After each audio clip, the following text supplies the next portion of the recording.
హెబ్రీలకు రాసినటువంటి పత్రిక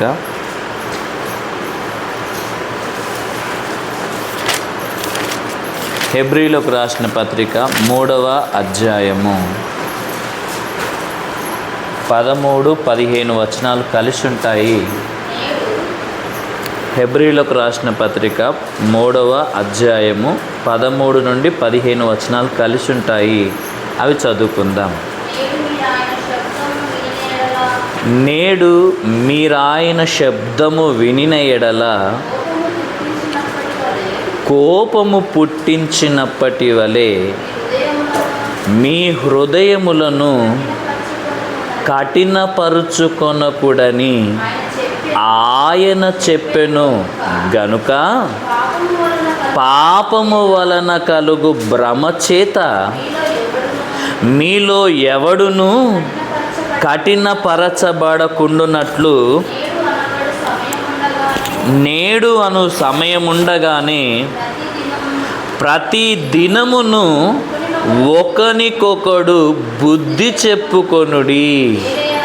ఏలయనగా మొదట నుండి మనకున్న దృఢ విశ్వాసము అంతము మట్టుకు గట్టిగా చేపట్టిన ఎడలని క్రీస్తులో పాలివారమయ్యుందుము అన్న మాట ఇక్కడ దేవుడు ఒక సుదీర్ఘమైనటువంటి మాటను భక్తుడైనటువంటి అపోస్తలుడైనటువంటి పౌలు గారి ద్వారా పరిశుద్ధాత్మ ప్రేరేపణ చేత ఈ సుదీర్ఘమైన విషయాన్ని దేవుడు రాయిస్తూ చివర్లో ఒక మాట అంటాడు. మనకున్న విశ్వాసాన్ని, ఎవరికున్న విశ్వాసాన్ని? మనకున్న విశ్వాసాన్ని అంతము వరకు గట్టిగా చేపట్టిన ఎడల ఏమవుతామంట? మనం అందరము క్రీస్తులో పాలివారమై ఉంటాము అన్న మాట మనకు దేవుడు తెలియజేస్తున్నాడు. అంటే వినుట వలన విశ్వాసము కలుగును అన్న మాట బైబిల్లో మనకు రాయబడింది. విశ్వాసం అనేది ఎలా కలుగుతుందని బైబిల్ చెప్తుంది? లోక సంబంధమైన మాటలు వినడము ద్వారా మనకు విశ్వాసం రాదు, కానీ క్రీస్తును గూర్చిన మాటలు వినడము ద్వారా మనకు విశ్వాసము కలుగుతుంది. ఆ విశ్వాసాన్ని ఎంత మట్టుకు మనం పట్టుకోవాలంట, ఎంతవరకు పట్టుకోవాలని దేవుడు చెప్తున్నాడంటే కొంతకాలం కాదు, అంతము వరకు, మనము చనిపోయేంత వరకు మనము విశ్వాసాన్ని, క్రీస్తు ఎడల మనకున్నటువంటి విశ్వాసాన్ని అంతము వరకు, మనము చనిపోయేంత వరకు గట్టిగా పట్టుకొని ఉన్నట్లయితే మనం ఏమవుతామంటున్నాడు? క్రీస్తులో పాలివారం అవుతాము అంటున్నాడండి. అర్థమైందా? అర్థం కాలేదా? ఎవరిలో పాలివారం అవుతామంటే మనం అందరము క్రీస్తులో పాలివారము, క్రీస్తులో పాలివారము, ఆయనలో ఏకమవుతాము అన్న మాట దేవుడు చెప్తున్నాడండి. ఎంత గొప్ప మాటనో మనం కరెక్ట్గా ఆలోచిస్తే మనకు అర్థమవుతుంది. ఆయనలో పాలివారం అవుతామంట, ఆయన స్వభావములో పాలివారం అంట. దేవ స్వభావమునందు పాలివారమై ఆయనతో ఏకమై ఆయనతో పాలివారముగా ఉండే భాగ్యాన్ని దేవుడు మనకు ఇస్తానంటున్నాడు. ఎప్పుడు? మనకున్న విశ్వాసాన్ని అంతము వరకు మనము దృఢముగా చేపట్టాలి అన్నమాట. దృఢముగా, గట్టిగా చేపట్టాలి అన్నమాట మనకు బైబిల్లో రాయబడింది. ఆయనలో పాలివారమై ఉండడం అంటే అర్థం ఏంటిదంటే, మనం ఆలోచించాలి. మనం ప్రతి వారం ఒక మాట తెలుసుకుంటున్నాము, దాన్ని మరలా చెప్తాను. ఒక చెట్టు ఉందనుకోండి, ఆ చెట్టుకు కొమ్మలు ఉంటాయా, ఉండయా? ఆ కొమ్మలు ఆ చెట్టుతో కలిసి ఉంటేనే ఆ కొమ్మలు అనేవి పచ్చగా ఉంటాయి, అవునా కాదా? ఒకవేళ ఆ చెట్టుకు కొమ్మలు విరిచేయండి, చెట్టు పచ్చగానే ఉంటుంది కానీ కొమ్మలు ఏమవుతాయి? అంటే ఒక చెట్టుతో కొమ్మలు కలిసి ఉంటే ఏమవుతాయంటే పచ్చగా ఉంటుందని మేము తెలుసుకుంటున్నాము. అది ఎదుగుతుంది అని తెలుసుకుంటున్నాము, అవి ఫలిస్తాయి అని కూడా మనం తెలుసుకుంటున్నాం. అంటే కొమ్మలు అనేవి చెట్టుతో కలిసి ఉంటేనే పచ్చగా ఉంటాయి, ఎదుగుతాయి, ఫలిస్తాయి. అదే ప్రకారంగా మనము క్రీస్తులో పాలివారమై ఉంటే మనము కూడా ఎలా ఉంటాము? మన ఆత్మీయ జీవితంలో దేవుని మందిరములో పచ్చని ఒలీవ మొక్క వలె ఉండడమే కాకుండా, మనము క్రీస్తులో ఎదగడమే కాకుండా మనము క్రీస్తులో నూరంతలుగా ఫలిస్తాము. అలా ఫలించడము ద్వారా మన తండ్రి మహిమపరచబడతాడు. ఒక మాట యేసు ప్రభు కూడా గుర్తు చేస్తున్నాడు. ఏంటిదంటే, నేను నా తండ్రి మూలముగా జీవించుచున్న ప్రకారము ఇదిగో నన్ను మీరు కలిగి ఉంటే నా మూలముగా మీరు కూడా జీవిస్తారు. అంటే క్రీస్తులో పాలివారముగా ఉంటే ఏమవుతుందంటే నిత్య జీవాన్ని సంపాదించుకుంటాము అని దేవుడు మాట్లాడుతున్నాడు. ఆ నిత్య జీవాన్ని మనకు రాకుండా చేసేదేంటిదో ఇప్పుడు మనం తెలుసుకుంటున్న పాఠం. దేవుడు 13వ వచనం నుండి 15వ వచనం వరకు ఒక సుదీర్ఘమైన మాటను మాట్లాడుతూ చివరిగా ఈ మాట మాట్లాడుతున్నాడు. ఆ నిత్య జీవాన్ని పోగొట్టేటట్లు చేసేదేంటిదని మాట్లాడుతున్నాడంటే ఇప్పుడు మనం మొదటికి వద్దాం. 13వ వచనం మొదటికి వచ్చేసి అక్కడ మనం చదువుకుంటే, నేడు మీరాయన శబ్దము వినిన ఎడలా అని మాట్లాడుతున్నాడు. ఎవరి శబ్దము ఎవరు వినిన ఎడలా అని మాట్లాడుతున్నాడు అంటే, ఇశ్రాయేలీయులైనటువంటి వారిని దేవుని పిల్లలుగా, ఒకప్పుడు దేవుని పిల్లలుగా ఉన్న ఇశ్రాయేలీయులను మన ముందు పెట్టి ఇదిగో మనకు ఒక పాఠాన్ని దేవుడు నేర్పిస్తున్నాడు. మీరు నిత్య జీవాన్ని పొందుకోవాలి అనంటే, క్రీస్తులో పాలివారుగా ఉండాలి అనంటే మీరు చేయవలసింది ఇది అని మాట్లాడుతున్నాడు. ఏంటిదంటే మనం చేయవలసిందంటే, నేడు మీరు ఆయన శబ్దము వినిన ఎడలా. ఎవరి శబ్దం వినిన ఎడలా? దేవుని శబ్దము మీరు విన్నప్పుడు ఏం చేయాలో దేవుడు చెప్తున్నాడు, ఏమి చేయకూడదో కూడా దేవుడు మాట్లాడుతున్నాడు. నేడు మీరు ఆయన శబ్దము వినిన ఎడలా. ఇప్పుడు మీకు డౌట్ రావచ్చు, ఒక డౌట్. ఇప్పుడు నిలబడిందో ఎవరు చెప్పండి? ఇక్కడ నిలబడింది నేను, మాట్లాడుతుందోరు నేను. కానీ మాట్లాడే మాటలు ఎవరివి అంటే, నిలబడింది నేనైనా మాట్లాడుతుంది నేనైనా మాట్లాడే ప్రతి మాట ఎవరిది అని బైబిల్ చెప్తుందంటే, ఆ దేవుడు మాట్లాడిన మాటనే. ఆ దేవుడు ఒక పాత్రగా మమ్మల్ని వాడుకొని ఆయన మాట్లాడుతున్నాడు. ఎవరు మాట్లాడుతున్నారు? ఆ దేవాతి దేవుడే మనందరితో మాట్లాడుతున్నాడు. ఆయన శబ్దము మీ చెవుల ద్వారా మీకు వినబడినప్పుడు మీరు ఏం చేయాలో దేవుడు రాస్తున్నాడు. ఎందుకంటే ఎవరు మాట్లాడినా, ఇక్కడ మాట్లాడుతుంది ఎవరు చెప్పండి? ఇక్కడ ఈ సందర్భంలో పౌలు గారు మాట్లాడుతుంది. పౌలు గారే కదా మాట్లాడుతుంది. పౌలు గారే హెబ్రీయులకు ఈ పత్రిక రాస్తూ ఈ మాటలు రాస్తుంది, ఈ మాటలు పలుకుతుంది. పౌలు గారైనప్పటికీ ఆ మాటలు పలికిస్తుంది మాత్రము దేవుడే. పరిశుద్ధాత్మ ప్రేరేపణ చేత దేవుడే ఆ మాటలను వారికి వినిపింపజేస్తున్నాడు. అంటే మీకేమర్థమవుతుంది చెప్పండి? ఎవరు నిలవబడి చెప్పినా వారు చెప్పే మాటలు దేవుని మాటలు కాబట్టి మీకు వినబడుతున్నప్పుడు ఆ మాటలను మీరు ఎలా వినాలి అని చెప్తున్నాడంటే, దేవుడు మీతో పలుకుతున్నట్టుగా వినాలి. ఎలా వినాలి దేవుని మాటలు? ఆ దేవుడే ఈ మాటలు పలుకుతున్నట్టుగా మీరు వినాలి. నేడు మీరు ఆయన శబ్దము వినిన ఎడలా, ఆయన మాట మీ చెవిన పడినప్పుడు మీరు ఎలా ఉండాలో చెప్తున్నాడు, ఎలా ఉండకూడదో చెప్తున్నాడు. నేడు మీరు ఆయన శబ్దము వినిన ఎడలా కోపము పుట్టించినప్పటి వలె మీ హృదయములను కఠినపరుచుకొనకూడని ఆయన చెప్పెను అన్న మాట ఇక్కడ కనబడుతుంది. అర్థమైందా?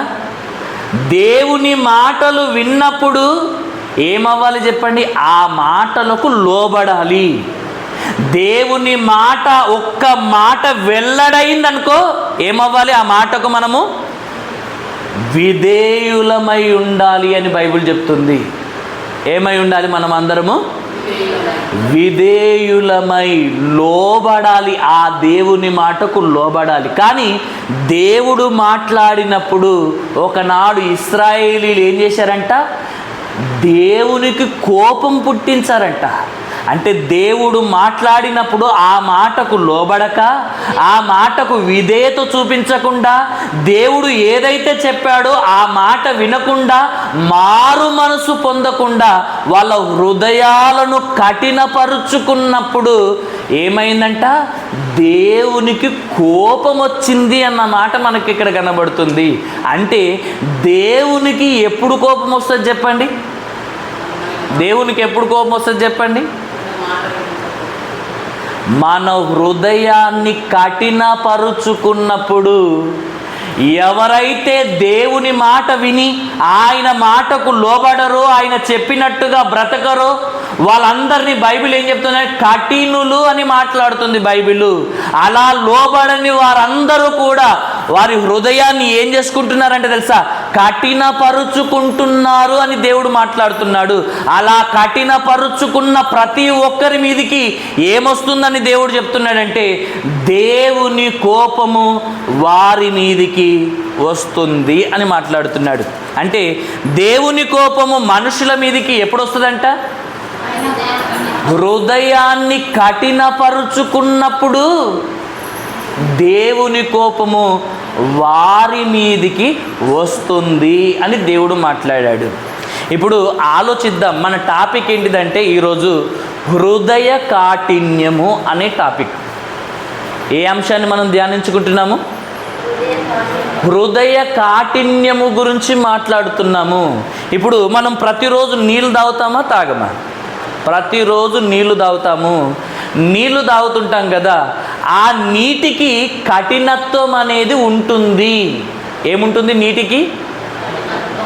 ఇప్పుడు నీటికి సహజంగా ఉండే గుణాలను కోల్పోయేటట్లు చేసి కొన్ని లవణాలు ఆ నీటిలో కలవడం ద్వారా ఆ నీళ్ళు ఎలా మారుతాయంటే ఉప్పుగా మారిపోతుంటాయి.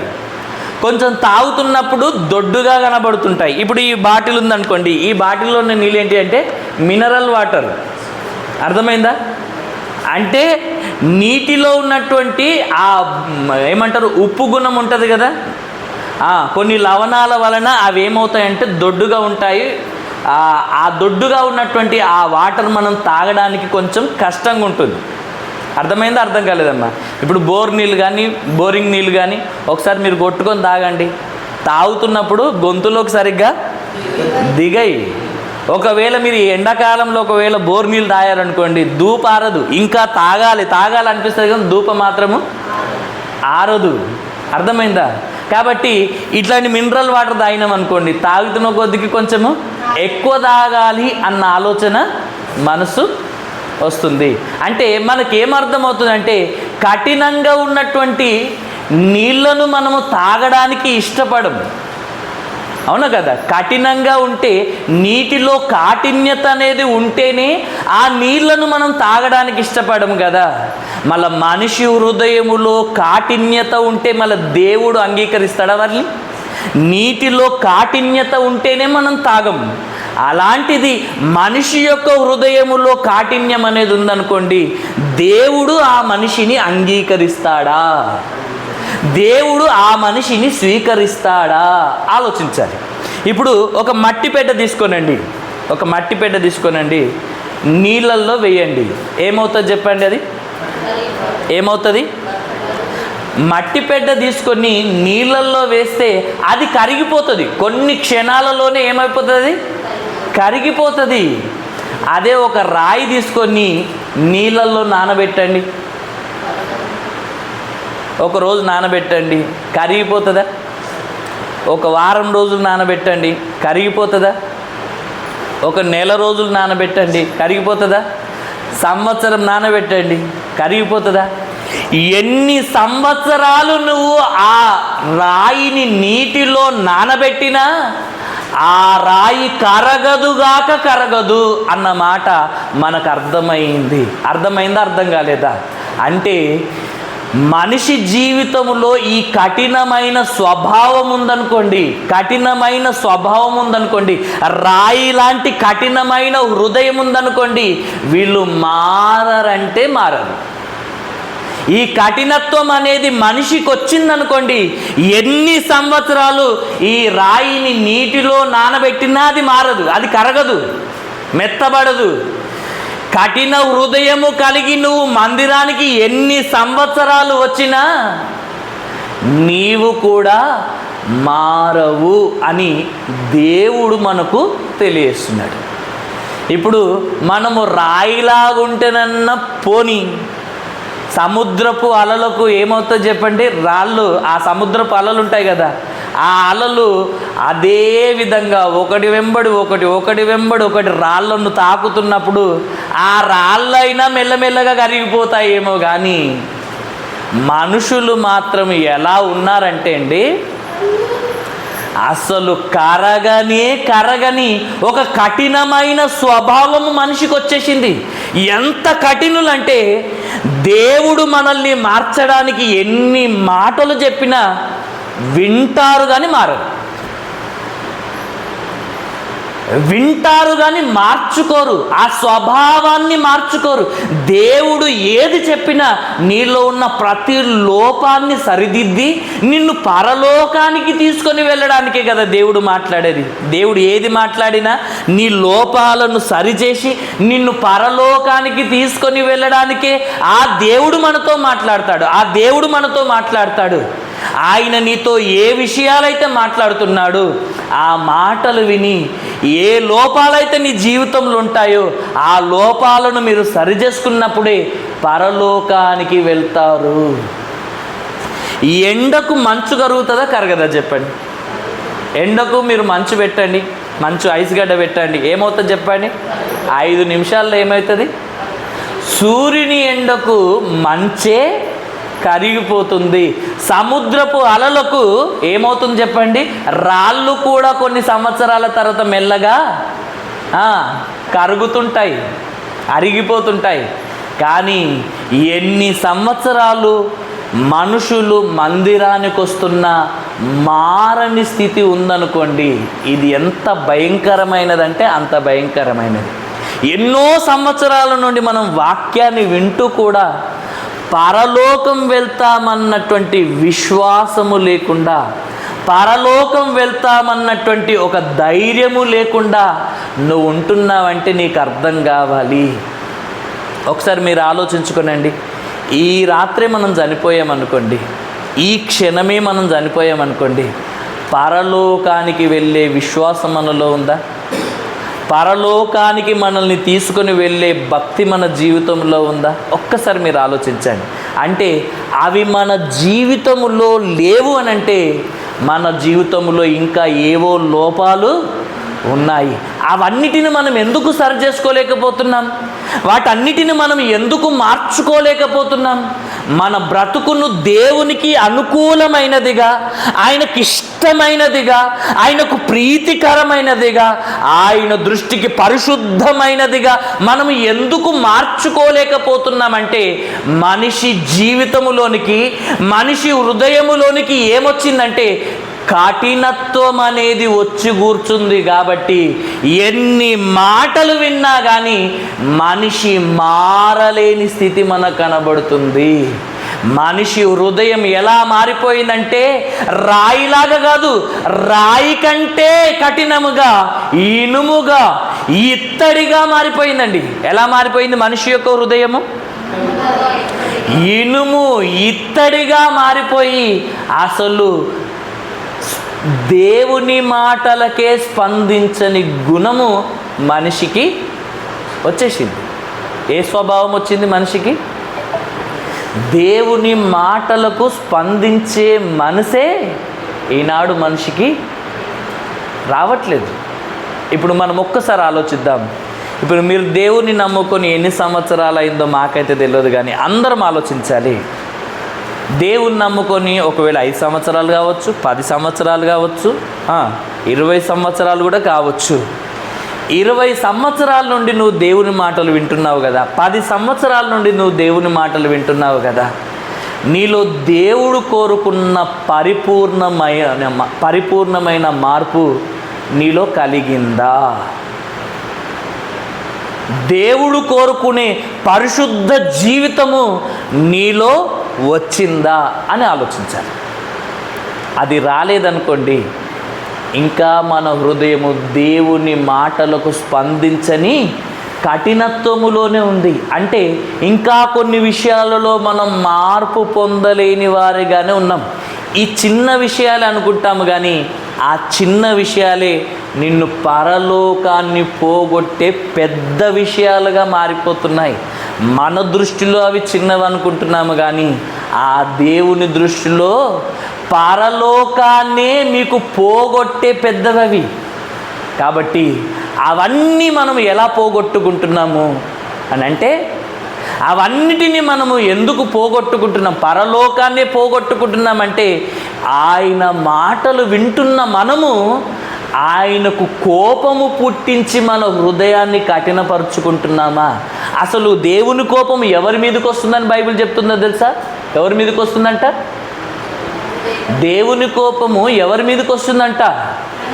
హృదయాన్ని, ఆయన మాట విని మారని కఠినుల మీదికి దేవుని కోపం అనేది వస్తుంది అన్నమాట బైబిల్లో రాయబడింది. ఒక్క మాటలో చెప్తున్నాను ఈ మాటలను బట్టి. ఏమనంటే, మనిషి దేవుని మాటలు విని మారకుండా హృదయాన్ని కఠినపరుచుకుంటే దేవుని ఉగ్రత వారి మీదకి వస్తుంది. కాబట్టి నీటిలో ఉన్నటువంటి కాఠిన్యాన్ని తీసివేయడానికి కొన్ని పదార్థాలను ఉపయోగించి నీటిలో ఉన్న కాఠిన్యాన్ని తీసివేసి మినరల్ వాటర్గా, ఫిల్టర్ వాటర్గా మార్చి మనకు ఇస్తారు. కొంచెం కష్టమవుతుంది. అదే మనిషి హృదయములో ఉన్నటువంటి కాఠిన్యాన్ని తీసివేసే పదార్థం ఏంటిదంటే దేవుని వాక్యం. మనిషి హృదయములో నుండి కాఠిన్యాన్ని తీసివేసేది ఏంటిది? దేవుని వాక్యం. ఆ వాక్యము చేత నీలో ఉన్న కాఠిన్యాన్ని, కఠినమైన హృదయాన్ని తీసివేసుకోవాలి. నీలో ఉన్న కాఠిన్యతను, కఠినమైన హృదయాన్ని గనక నువ్వు తీసివేసుకోకపోతే ఏమవుతుందో తెలుసా? కఠినమైన మనసు కాస్త భ్రష్ట మనసుగా మారిపోతుంది. భ్రష్ట మనసు కాస్త బుద్ధి లేని వారిగా మారుస్తుంది. బుద్ధి లేని వారిగా మారితే అయిపోతుంది, అక్కడి నుండి మనుషులు ఏమవుతారో తెలుసా? మూర్ఖులుగా మారిపోయే ప్రమాదం ఉంది. అంటే వాక్యము చేత మనలో ఉన్నటువంటి కాఠిన్యాన్ని తీసివేసుకోకపోతే భ్రష్టులుగా మారిపోయి, బుద్ధిని కోల్పోయి మూర్ఖులుగా మారిపోతాము అని దేవుడు చెప్తున్నాడు. కాబట్టి మనలో ఉన్నటువంటి ఆ కాఠిన్యాన్ని మనం ఏం చేయాలి? ఇప్పుడు తీసివేసుకోవాలి. కాఠిన్యాన్ని ఒకవేళ మనలో నుండి తీసివేసుకోకపోతే మనం భ్రష్టులుగా మారిపోతాము అని దేవుడు చెప్తున్నాడు. ఒకసారి రోమీలోకి రాసినటువంటి పత్రిక తీయండి. ఈ మాట ఇలానే పెట్టేసి రోమీలోకి రాసినటువంటి పత్రిక 1వ అధ్యాయము 28వ వచనం చదవండి ఒకసారి. రోమీలోకి రాసిన పత్రిక 1వ అధ్యాయము 28వ వచనం. మరియు వారు తమ మనసులో దేవునికి చోటు ఇయ్యనొల్లకపోయిరి గనుక చేయరాని కార్యములు చేయుటకు దేవుడు భ్రష్ట మనసుకు వారిని అప్పగించెను అన్న మాట మనకి ఇక్కడ కనబడుతుంది. అమ్మ, మనలో కఠినమైన హృదయాన్ని వాక్యము చేత తీసివేసుకోకపోతే దేవుడు ఏం చేస్తాడంటే భ్రష్ట మనసుకు మనల్ని అప్పగిస్తాడు అన్న మాట మనకు ఈ మాట చదివితే మనకు అర్థమవుతుంది. దేవుడు భ్రష్ట మనసుకు ఎందుకు అప్పగిస్తాడు? ఇక్కడ వ్రాయబడిన మాట ఏంటంటే, వారు తమ హృదయములో దేవునికి చోటు ఇవ్వనొల్లకపోయిరు గనక. ఎవరికి చోటు ఇవ్వలేరంట హృదయములో? అంటే మనుషులందరూ అందరికీ చోటిస్తున్నారంట హృదయంలో. అంటే మన హృదయంలో తల్లికి స్థానం ఉంటుంది, తండ్రికి స్థానం ఉంటుంది, భార్యకు స్థానం ఉంటుంది, భర్తకు స్థానం ఉంటుంది, పిల్లలకు స్థానం ఉంటుంది, ఫ్రెండ్స్కు స్థానం ఉంటుంది, బంధువులకు కూడా స్థానం ఉంటుందంట మన హృదయంలో. కానీ మన హృదయములో ఎవరికి స్థానం లేదంట? మన హృదయములో ఎవరికి చోటు లేదంట? దేవునికి మన హృదయములో చోటు లేదు అన్నమాట బైబిల్ మనకు తెలియజేస్తుంది. అసలు మన యొక్క శరీరములో, మన యొక్క హృదయములో దేవునికి చోటు ఇవ్వకపోతే ఏం జరుగుతుంది? ఒక మాట, మీ ఇంటిలో నుండి మిమ్మల్ని ఎల్లగొట్టేసి అందరినీ మీ ఇంటిలోనికి తీసుకొచ్చామనుకోండి, మీకేమనిపిస్తుంది చెప్పండి? మీ ఇంట్లో నుండి మిమ్మల్ని ఎల్లగొడతారు, వేరే వాళ్ళని తీసుకొచ్చి మీ ఇంట్లో కూర్చొని ఇది మా ఇల్లు అన్నాను అనుకోండి, మీకేమనిపిస్తుంది చెప్పండి? బాధనే అవుతుందా అమ్మ? బాధ ఒక్కటే అయిపోతుందా? కోపం రాదా? అవునా కదా? మీ ఇంట్లో నుండి మిమ్మల్ని వెళ్ళగొట్టి వేరే వాళ్ళని తీసుకొని వచ్చేసి ఇది మా ఇల్లు అన్నాను అనుకోండి, బాధపడడం కాదు, ఫస్ట్ ఏమొస్తుంది? కోపం, విపరీతమైన కోపం వచ్చేసి నా ఇంటిలో నుండి నన్ను వెళ్ళగొడుతందుకు నీకేం అధికారం అని మాట్లాడతారా? మాట్లాడరా? మళ్ళీ ఈ శరీరం అనేది ఎవరిది చెప్పండి? ఈ శరీరం అనేది ఎవరిది? అర్థమైందా? అర్థం కాలేదా? మనం ఏమనుకుంటామంటే ఈ 4 గోడలతో కట్టినటువంటి ఈ మందిరాలను మనం ఏమనుకుంటాం? మందిరము అనుకుంటాం. ఈ మందిరంలో దేవుడు ఉంటాడన్న ఆలోచనలో మనం ఉంటాం. అది నిజమైన మందిరం కాదు, ఇది నిజమైన మందిరం కాదు. మనుషుల చేత కట్టబడినటువంటి ఏ మందిరమైనా దేవుని మందిరము కాదు, దేవుని ఆలయము కాదు. మనుషుల చేతులతో కట్టబడిన ఆలయాలలో ఆయన నివాసము చేయడు అన్నమాట బైబిల్లో రాయబడింది. మళ్ళీ ఏ ఆలయములో నివసిస్తాడంట? ఆయనే తన స్వహస్తాలతో నిర్మించుకున్న ఆలయం ఉంది, అదే మన శరీరము. దేవుడు తన స్వహస్తాలతో నిర్మించాడు ఈ శరీరాన్ని. ఈ శరీరాన్ని ఏమన్నాడో తెలుసా?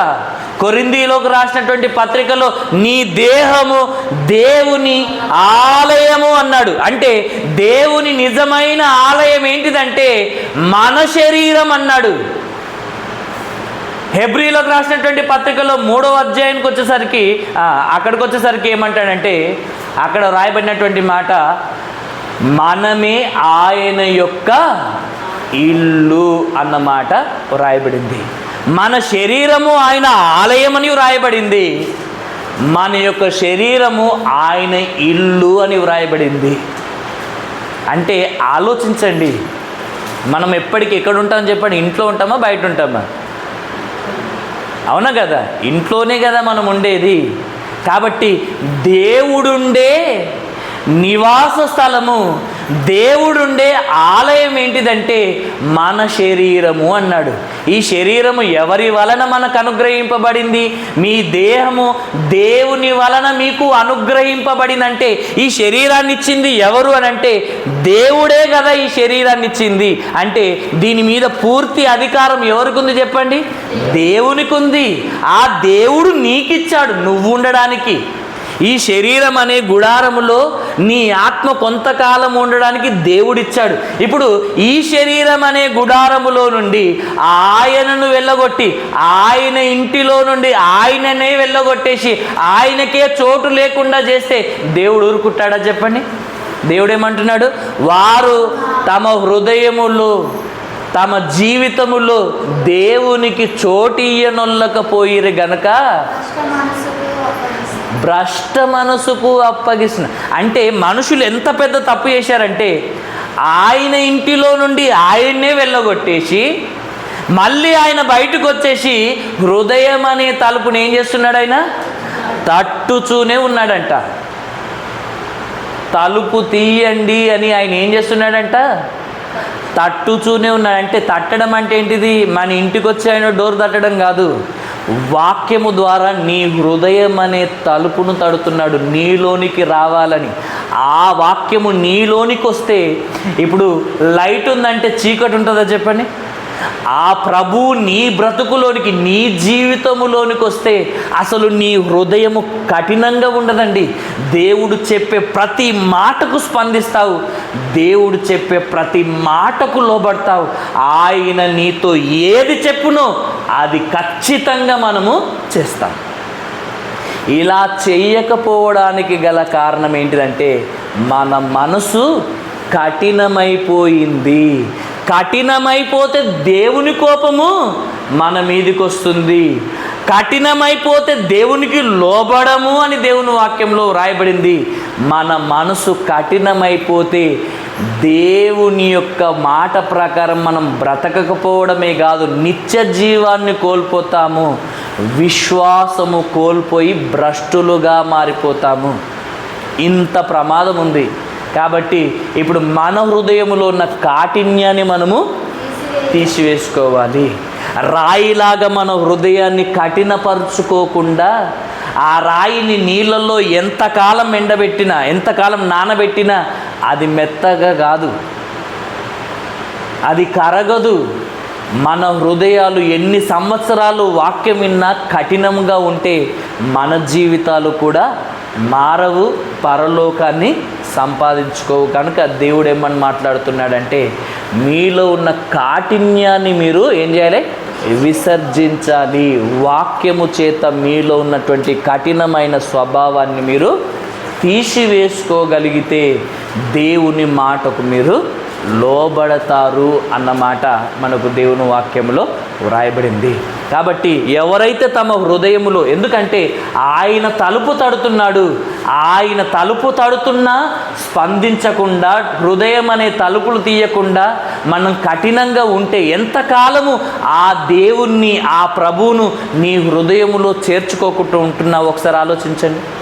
ఒక్క మాట చెప్తాను, ఆ దేవుడు నీ హృదయములో ఉన్నాడా? ఇది చిన్నగా ఆలోచించకండి, దయచేసి మనసు పెట్టి ఆలోచించండి. ఆ దేవుడు నీ హృదయములో ఉన్నాడా? ఉంటే నీ జీవితం ఎలా ఉంటుందంటే పాపానికి నీ బ్రతుకుల్లో అసలు చోటే ఉండదు. చోటే ఉండదు. నీ బ్రతుకులో పాపానికి అసలు చోటే ఉండదండి. ఆ దేవుడు నీలో ఉంటే నిజమైన భక్తి నీలో ఉంటుంది, నిజమైన విశ్వాసం ఉంటుంది. ఆ విశ్వాసము, ఆ భక్తి అగ్ని వలె నిన్ను ఏం చేస్తుంది? మండిస్తుంది. అగ్నిలో నువ్వు ఇనుమునై ఏం చేస్తుంది? అది ఏం చేస్తుంది? అది అగ్నిలో ఇనుమునేసిన ఆ అగ్ని ఇనుమును సైతం, ఇత్తడిని సైతం, రాళ్లను సైతం ఏం చేస్తుంది? బుగ్గిగా మారుస్తుంది. ఆ దేవుడికి నీ హృదయంలో చోటు లేదు కనుకనే నువ్వు మండట్లేదు, నువ్వు విశ్వాసములో దృఢంగా ఉండట్లేదు. భక్తి చేత మనం మండుతుండాలి. విశ్వాసము చేత మండుతున్నప్పుడు మనలో ఏ కాఠిన్యము ఉండదని దేవుని వాక్యంలో వ్రాయబడింది. ఎలాంటి స్వభావమైన కరిగిపోతుంది అని దేవుడు మనతో మాట్లాడుతున్నాడు. కానీ మనం ఏం చేస్తున్నాము? ఆ దేవునికి చోటిచ్చామనుకుంటున్నాము, ఆ దేవుని నమ్ముకున్నాం అనుకుంటున్నాము, కానీ ఆ దేవునికి మన హృదయములో చోటే ఇవ్వని వారిగా ఉంటున్నాము. అసలు నిజంగా దేవుడు నీ హృదయములో ఉన్నాడా? నీ జీవితంలో దేవుడు ఉన్నాడా? ఒక్కసారి మనస్పూర్వకంగా నువ్వు ఒకసారి ఆలోచించు. దేవుడు నీ జీవితంలో ఉన్నాడా? నేను ఇంతకుముందు చెప్పాను కదా, సూర్యుడు వచ్చాడు అనుకోండి, భూమి మీద ఉన్న చీకటంతా పోతుంది. దేవుడు నీ హృదయములో ఉన్నాడు అనుకోండి, నీ హృదయములో ఉన్న పాపమంతా నువ్వు ఆటోమేటిక్గా ఒప్పేసుకుంటావు. జక్కయ్య ఇంటిలోనికి ప్రవేశించగానే జక్కయ్య జీవితమే మారిపోయింది. చూసారా చూడలేరా? జక్కయ్య ఇంటిలోనికి వెళ్ళగానే యేసు ప్రభు చెప్పిన ఒక్క మాట వలన ఆయన బ్రతుకే మార్చుకున్నాడండి. అర్థమైందా? ఎంత పశ్చాత్తాపడుతున్నాడు చూడండి. అడగకపోయినా ఆటోమేటిక్గా ఆయన తప్పులన్నిటిని ఒప్పుకుంటున్నాడు. ఇలా ఉండాలి. ఆ ప్రభు నీ జీవితములో ఉన్నప్పుడు ఆయనకు ఆయాసకరమైనది, ఆయనకు నచ్చనిది, నిన్ను పరలోకానికి పోకుండా అడ్డుకునే ప్రతి దానిని నువ్వు ఏం చేస్తావు? హృదయపూర్వకంగా ఆయన సన్నిధిలో ఒప్పుకొని క్షమాపణ కోరుతావు. కాబట్టి ఆ దేవుడు నీలో ఉంటేనే నీలో దృఢమైన విశ్వాసం ఉంటుంది. ఆ దేవుడు నీలో ఉంటేనే నిజమైన భక్తి కలిగి ఉంటావు. ఆ నిజమైన భక్తి నిన్ను మండిస్తూనే ఉంటుంది. ఎంతగా మండిస్తుందంటే సాతానుడు నీ దరిదాపుల్లోనికి రాకుండా చేస్తాడు. ఒకవేళ వచ్చాడనుకోండి, ఎలా ఉంటుందంటే భరించలేడు, నీలో వాడు ఉండలేడు. అలా ఉంటుంది నీ బ్రతుకు దేవుడు నీలో ఉంటే. అలా మీరందరూ కూడా దేవునికి చోటిచ్చేవారిగా ఉండాలి. కానీ వీళ్ళేం చేశారంటే ఇశ్రాయేలీలు ఆయన మాట విని మారలేరు, ఆయన మాట విని ఆయనకు హృదయంలో చోటివ్వలేరు గనక దేవుడు ఏం చేశాడు తెలుసా? వారిని భ్రష్ట మనసుకు వారిని వదిలేశాడట్టుగా. వద్దు అనుకున్నారు, భ్రష్ట మనసుకు వారిని అప్పగించాడు. ఎప్పుడైతే దేవుడు వారిని వదిలేశారో వారు భ్రష్టులుగా మారిపోయి దేవునికి పనికి రాకుండా మారిపోయారట. దేవునికి పనికి రాకుండా మారిపోయారు. భ్రష్టులుగా మారిపోతే అయిపోతుందా? ఆడికే అయిపోతుందంటే అయిపోతలేదండి. భ్రష్టులుగా మారిపోయినటువంటి వారు బుద్ధిని కోల్పోతున్నారు. ఆ మాటకు వచ్చేసరికి మనం కొంచెం ముందుకు వద్దాము. ఒకసారి కీర్తన గ్రంథం భ్రష్టత్వములోనికి వెళ్ళిన తర్వాత కాఠిన్యాన్ని వదులుకోకపోతే భ్రష్టులుగా మారిపోతాం. ఇశ్రాయేలీలు ఒకనాడు దేవునికి ఎంత కోపం పుట్టించారో ఒకసారి కీర్తన గ్రంథం 78వ అధ్యాయములో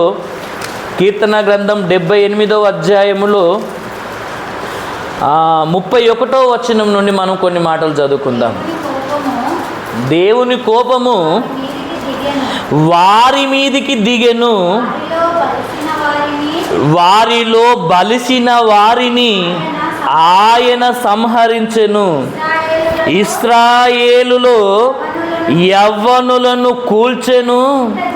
ఇంత జరిగినను వారు ఇంకనూ పాపము చేయుచు ఆయన ఆశ్చర్య కార్యములను బట్టి ఆయనను నమ్ముకొనకపోయిరి.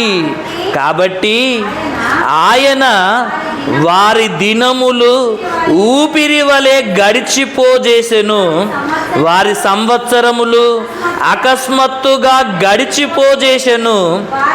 వారిని ఆయన సంహరించినప్పుడు వారు ఆయనను వెదికిరి. వారు తిరిగి హృదయపూర్వకముగా దేవుని బ్రతిమాలుకొనిరి. దేవుడు తమకు ఆశ్రయదుర్గమనియు మహోన్నతుడైన దేవుడు తమకు విమోచకుడనియు వారు జ్ఞాపకము చేసుకొనిరి.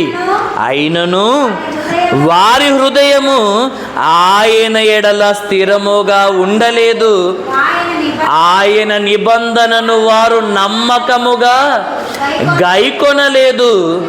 నోటి మాటతో వారు ఆయనను ముఖస్తుతి చేసిరి, తమ నాలుకలతో ఆయన యొద్ద బొంకిరి అన్న మాట మనకి ఇక్కడ కనబడుతుంది. చూడండి, అంటే ఒకనాడు ఇశ్రాయేలీలు దేవుని మాట విన్నప్పుడు దేవుడే నాతో మాట్లాడుతున్నాడు, ఆయనే నాతో పలుకుతున్నాడని ఆయనకు లోబడవలసినటువంటి వాళ్ళు ఆయనకు లోబడకుండా, ఆయన మాట విని మారు మనసు పొందకుండా తమ హృదయాన్ని కఠినపరుచుకున్నప్పుడు వారి మీదికి ఏమొచ్చిందంటున్నాడు 31వ వచనంలో, దేవుని కోపము వారి మీదికి దిగెను అన్న మాట మనకు కనబడుతుంది. ఏమొచ్చిందంట? ఆయన మాట విని మారకుండా లోబడకుండా ఉన్నటువంటి కఠిన హృదయాలు కలిగినటువంటి వారందరి మీదికి ఆయన కోపము దిగింది, ఆయన ఉగ్రత దిగింది. అయితే ఏం జరిగింది? ఆయన కోపము దిగినప్పుడు ఏం జరిగిందంట? వారిలో బలిసిన బలవంతులైన వారిని ఆయన ఏం చేశాడంట? సంహరించాడు. అంటే మనసును కఠినపరుచుకుంటే మన మీదికి ఏం జరుగుతుంది, ఏం దిగొస్తుందని దేవుడు హెచ్చరిస్తున్నాడు. దేవుని కోపము, ఆయన ఉగ్రత మన మీదికి దిగి వస్తుంది. మన హృదయాన్ని కఠినపరుచుకుంటే మనం ఏమవుతామని చెప్తున్నాడు కింది వచనములో. వారిలో బలవంతులైన వారిని అనగా బలిసిన వారిని ఆయన సంహరించెను అన్న మాట మనకి ఇక్కడ కనబడుతుంది. యవనస్తులలో అనేకులను ఆయన కూల్చాడు అన్న మాట మనకు కనబడుతుంది.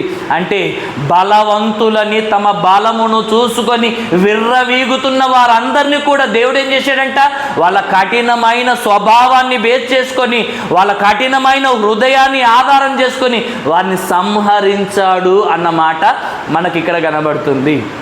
అంటే దేవుని కోపము దిగి రావడమే కాదు, దేవుని ఉగ్రత దిగి రావడమే కాదు, వారు నాశనమైపోతున్నారన్న మాట కూడా మనకి ఇక్కడ స్పష్టంగా దేవుడు తెలియజేస్తున్నాడు. అంటే కఠినమైన హృదయం ఉంటే దేవుని ఉగ్రతకు పాలవుతున్నాము, రెండోది నాశనం అవుతున్నాము అని చెప్తున్నాడు. కిందికి వచ్చేసరికి మన ఆయుష్ కూడా తగ్గిపోతుంది అన్న మాట కూడా దేవుడు మాట్లాడుతున్నాడు. చూడండి ఆ మాట కూడా, ఇంత జరిగినను వారు ఇంకా పాపము చేయుచు ఆయన ఆశ్చర్య కార్యములను బట్టి ఆయనను నమ్ముకొనకపోయిరి. ఏం చేయలేకపోయారంటే ఇశ్రాయేలీయులు ఒకనాడు దేవుడు కఠిన హృదయాలు కలిగినటువంటి వారిని సంహరిస్తున్నా కానీ వీళ్ళు మారతలేరంట. అర్థమైందా, అర్థం కాలేదా? ఆలోచించండి. ఒకరిని దేవుడు శిక్షిస్తున్నప్పుడు ఇంకొకరు ఏం చేయాలి? ఇప్పుడు బుద్ధి తెచ్చుకోవాలి. ఇప్పుడు స్కూల్లో టీచర్ ఉంటుందండి, ఎరా హోంవర్క్ చేశారా అని అడుగుతుంది. దాంట్లో కొంతమంది చేసిన వాళ్ళు ఉంటారు, చేయని వాళ్ళు ఉంటారు. చేసిన వాళ్ళు ఏమో ధైర్యంగా ఉంటారు, చేయని వాళ్ళు మాత్రము భయపడుతుంటారు. ఒకరిని పిలిచేసి హోంవర్క్ చేయలేరు అనుకోండి, కొడుతున్నారు అనుకోండి, చేయనోడు అక్కడున్నోడు ఏం కావాలి? ఇప్పుడు భయపడి త్వర త్వరగా కంప్లీట్, నా దగ్గరకు వచ్చేలోపు నేను కంప్లీట్ చేసుకోవాలని బుద్ధి తెచ్చుకుంటాడు. అట్లనే సరే ఇంటికాడ ఉన్నప్పుడు నిర్లక్ష్యం చేసినా ఇక టీచర్ కొడుతున్నాను అప్పటికప్పుడు ఫాస్ట్గా రాస్తుంటారు. అవునా కదా? అంటే ఒకరిని కొడుతుంటే ఇంకోటి బుద్ధి తెచ్చుకుంటాడు. ఇక్కడ కఠినమైన హృదయాలు కలిగినటువంటి వారిని దేవుడు శిక్షిస్తున్నప్పుడు మిగిలిన వాళ్ళన్న బుద్ధి తెచ్చుకోవాలి కదా. మిగిలిన వాళ్ళు కూడా బుద్ధి తెచ్చుకోకుండా అందరి హృదయాలు అందరూ కూడా తమ హృదయాలను కఠినపరుచుకున్నారంట. ఆయన చేసిన ఆశ్చర్య కార్యాలను నమ్ముకోలేరు అన్న మాట మనకు కనబడుతుంది. కిందికి వచ్చేసరికి ఇదంతా చూసిన తర్వాత దేవునికే విసుగొచ్చేసి ఏమని మాట్లాడుతున్నాడు చూడండి. కాబట్టి ఆయన వారి దినములు ఊపిరి వలె గడిచిపోజేసెను, వారి సంవత్సరములు అకస్మాత్తుగా గడిచిపోజేసెను. అంటే ఏమర్థమవుతుంది? ఎవరిలోనైతే ఈ కఠినమైన స్వభావం వస్తుందో, రాతి లాంటి హృదయం వస్తుందో, వాళ్ళ ఆయుష్ కూడా తగ్గిపోతుంది అన్నమాట ఇక్కడ మనకు రాయబడింది. ఇప్పుడు దేవుడు శిక్షిస్తున్నాడు. దేవుడు శిక్షిస్తున్నప్పుడు కొంతమంది మాత్రం ఏం చేశారంట, ఇక్కడ టీచర్ ఒక స్టూడెంట్ని కొడుతుంటే మిగతా వాళ్ళందరూ భయంతో రాస్తున్నట్టుగా, ఆ భయంతో వాళ్ళు రాస్తున్నట్టుగా వీళ్ళు కూడా కొంతమందిని దేవుడు శిక్షిస్తున్నప్పుడు వీళ్ళు కూడా ఏం చేస్తున్నారంట, దేవుణ్ణి వెతికారంట. ఎందుకు వెతికారు చెప్పండి? ఆయనను నిజముగా నమ్ముకొని వెతుకుతలేరు. ఈ ప్రాణాపాయము నుండి, ఈ ప్రమాదము నుండి తప్పించుకోవాలన్న ఉద్దేశముతో మాత్రమే వారిని ఆయన సంహరించినప్పుడు వారు ఆయనను వెతికారంట. ఎందుకు వెతికారు? భయముతో వెతికారు. మేము బ్రతకాలి అని ప్రాణాన్ని కాపాడుకోవడానికి మాత్రమే విశ్వాసం గలవారిగా నటించారంట, భక్తి గలవారిగా నటించారంట. ఇంకేమంటున్నాడు చూడండి కిందకు వచ్చేసరికి, వారు తిరిగి హృదయపూర్వకంగా దేవుణ్ణి బ్రతిమాలుకొని, దేవుడు తమకు ఆశ్రయదుర్గమని, మహోన్నతుడైన దేవుడు మాకు విమోచకుడని వాళ్ళు దేవుని జ్ఞాపకం చేసుకున్నారంట. ఇది ఎంతవరకు అయ్యానంటే కొంతవరకు మాత్రమే. కొంతమంది ఉంటారండి, ఎలా అంటే ప్రాణాపాయకరమైనటువంటి మరణకరమైనటువంటి రోగాలు కొంతమందికి వచ్చినప్పుడు డాక్టర్ దగ్గరికి వెళ్తే డాక్టర్ అంటాడు, నువ్వు ఎక్కువ కాలం బ్రతకవయ్యా, నువ్వు చచ్చిపోతావా అని అనుకో. ఆ ప్రాణభయం చేత దేవుని నమ్ముకుంటే, ఇదిగో దేవుడు ఈ రోగాన్ని తక్కువ చేసాడు అనుకో, నేను దేవుడిని నమ్ముకుంటాను. నమ్ముకోకపోతే దేవుడు తక్కువ చేయకపోతే నమ్మవా? అమ్మ అలాంటి వారు లేరంటారా? ఉన్నారా లేరంటారా? చాలామంది ఉన్నారండి. దేవుడు వారికి ఆ ప్రమాదము నుండి తప్పించిన తర్వాత మరలా వెనుకడిగేస్తారండి. నిర్దాక్షిణ్యంగా దేవుని విడిచిపెట్టి మరలా లోకంలో కలిసిపోయి ఒకప్పటిలాగా కాదు, ఒకప్పటికంటే ఇంకెక్కువగా పాపం చేస్తుంటారండి. అంటే రోగాల కోసము, ఏదో అవసరాల కోసం దేవుని నమ్మిన వాడు ఎప్పుడు స్థిరంగా ఉండడండి. ఆయన మాట విని ఆయన పలుకుచున్నాడని విధేయత చూపించే వారిలో మాత్రమే ఈ కాఠిన్యత పోయి మృదువైన స్వభావం వస్తుంది.